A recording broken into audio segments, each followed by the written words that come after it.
ويلي على الريحة اللي قبل. السلام عليكم حبايب. اليوم راح نسوي لكم بردة بلاو اللي هي قوز الشام بس بطريقتي الخاصة. الطريقة مختلفة تماما عن الطريقة الاعتيادية، بها اضافات انا خليتها. الطعم كلش طيب، انصحكم تجربوها. راح نجيب جدر، راح نضيف فيه كمية زينة من الزيت، وعندي هنا قطع لحم شرح بقري مقطعها قطع صغار بهذا الشكل حتى شنو تستوي عندي بسرعة. بس نغير عندنا لون اللحم، راح اضيف بصلاية مقطعة شرايح. بس هنا بس حمس عندنا البصل ويا اللحم، راح نضيف له فلفل اسود، شوية ورق غار، 3 عود دارسين، 5 حبات هيل و5 حبات قرنفل. بس بعد ما نحمس البهارات ويا اللحم والبصل، مي حار دا يغلي. وهسه راح اشيل الزفرة.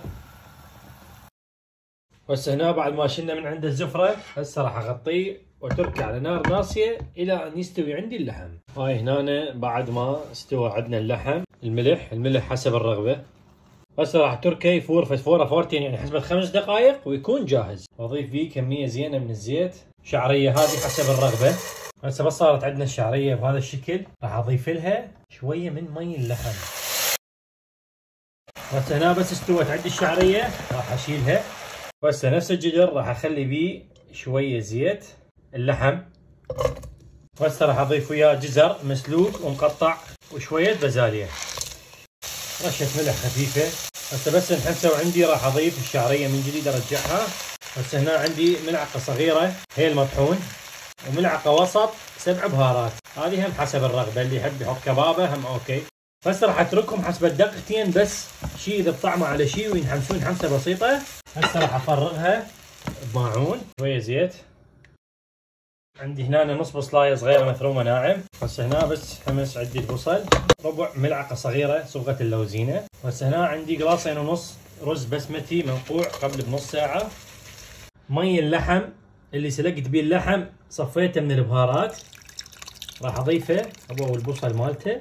راح اكمل عليه مي عادي، ما راح اضيف ملح لانه مي اللحم عندي مملح. هسه هنا بس بدا ينشف عندي التمن، راح اضيف له شوية من الحشوة حتى تعطي طعم للتمن. نقلبها.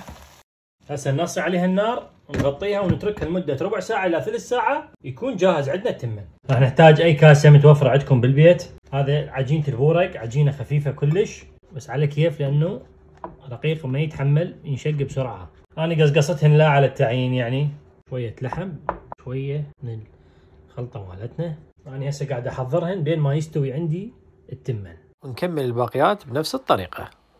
يابا. وهسه راح نضيف حشوة التمن مالتنا. بسم الله. اهم شي تكبسوه زين.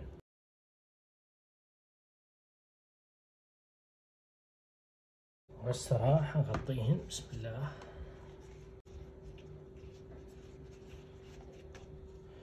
هنا عندنا شوية زبد،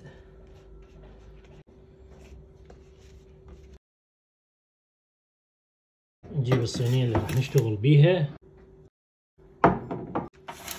هاي الثانية حبايب القلب. وهسه الزبد وندهن الوجه مال العجينة مالتنا، وهيك صارت عندنا جاهزة. هسه راح ادخلها الفرن على درجة حرارة 180 فوق جوا. الفرن محمى مسبقا، تنتظروها الى ان يحمر عندكم الوجه. يلا طلعوها بس شوفوا لي المنظر الا العيد. هاي 3. نزينها شوية معدنوس. وهسه نقول بسم الله. ويلي اسمع الصوت، ويلي على الريحة اللي قبت. هاي شنو صارت؟ لفة همبرجر. طيها هنا هيك شوية لبن ونقول بسم الله. تخبل الطعم على العالم. يلا مرق صوتكم. في امان الله.